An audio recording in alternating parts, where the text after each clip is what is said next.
Hello दोस्तों, नमस्कार।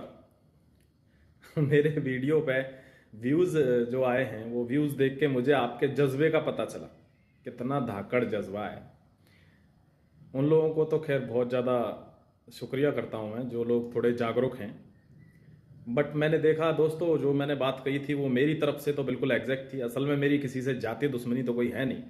और ना मैं ज़्यादा कभी, मैंने आप दिन देखा होगा, मैं आज तक कभी बोलता भी नहीं ज़्यादा किसी चैनल वैनल के बारे में। क्या बोलना है यार किसी के बारे में। लेकिन मेरे अंदर गुस्सा है। और वो गुस्सा इस चीज़ का है कि जब हम अगर किसी से पैसे ले सकते हैं, उनको गुमराह कर सकते हैं। मैं नहीं जानता वो स्टूडेंट कैसा है पढ़ने में, कुछ जानता भी है कि नहीं, लेकिन मैं उस टाइम पे उसको 100% गारंटी देता हूं कि मैं तेरा सिलेक्शन कराऊंगा, तुझे अभिमन्यु बना के भेजूंगा। और जब वो व्यक्ति जेन्युइन फेल हो रहा है, ऐसा भी नहीं है कि वो बिल्कुल जीरो हो, अब जिसके 70 नंबर हैं उसके लिए तो लड़ें क्या। लेकिन जो व्यक्ति 120 126 पे भी नहीं हो रहा है, तो कुछ तो उनके साथ दिक्कत है भाई, दिल दुखता है।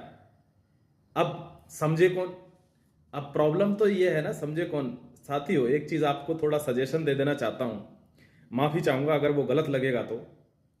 कि जज्बा देख के जिस तरीके से 4-6 हज़ार व्यू हैं उस पर जो मैंने वीडियो बनाया, और वहीं पे दूसरी जगह पर जब लोग आते हैं वीडियो के सामने, तो मुझे उनको देख के दरअसल ऐसा लगने लगा है अभी कि वो ये कहने आए हैं कि तू मेरे चक्कर में मत पड़, मैं तुझे बर्बाद कर दूंगा। और जो उन वीडियोस को देख रहे हैं, उन्होंने कसम खा के बैठे हैं वो कि मैं बर्बाद होना चाहता हूं, तू मुझे कर। अभी भी कुछ लोग तो एडवर्टाइजमेंट में ही लगे हैं मतलब उनको खबर ही नहीं है कि कुछ चल रहा है, बस उनको एडवर्टाइजमेंट करना है अपना कि भाई ये ले लो, वो ले लो, फलानी चीज देख लेना, कल देख लेना, परसों देख लेना। साथियों, उन पे अभी भी 2-2 2.5 लाख व्यू आ रहे हैं, वो भी कितने देर में, जस्ट 2-4 आवर में ही।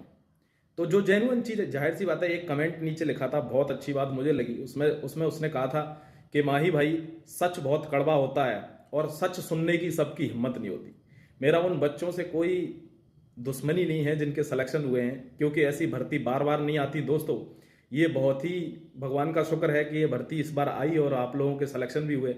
मेरी हृदय से ये प्रार्थना भी है कि आपकी जॉब लगे, आपकी नौकरी लगे।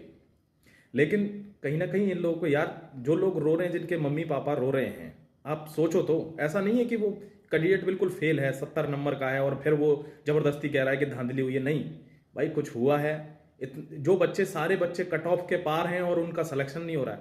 अब 10-20 बच्चों का जो कट ऑफ से नीचे थे और उनको नॉर्मलाइजेशन करके सिलेक्शन दे दिया गया, तो वहां पे शक होता है ना।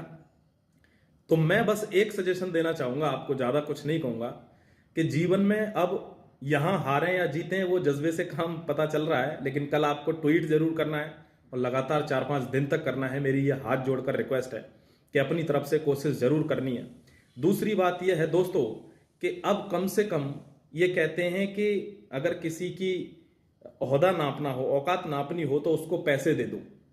तो अब आपने पैसे देकर तो देख लिया, लेकिन आपको व्यक्ति की पहचान हो गई। तो अब कम से कम अगर थोड़ा सा भगवान ने दिया हो, तो अब ये समझ जाना कि कौन सी चीज ठीक है और कौन सी खराब है। मेरी दिल से ये दुआ है कि टेबल चेयर पे घर में बैठना, खाट है तो खाट पे बैठना, जमीन है तो जमीन पे बैठना, किताबें उठाना और जी जान से जी तोड़ सेल्फ स्टडी करना।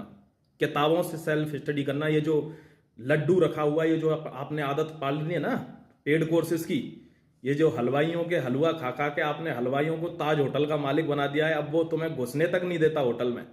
तो इस चीज से थोड़ी सीख ले लेना, बस मेरा यही कहना है। बाकी मैं किसी को पॉइंट आउट नहीं कर रहा हूं। ऑलमोस्ट सारे जो लोग अब चुप बैठे हैं, आज कुछ बोल नहीं रहे, उनकी सबकी सेम स्थिति है, सेम। कोई ऐसा नहीं है कि कोई एक पर्टिकुलर है।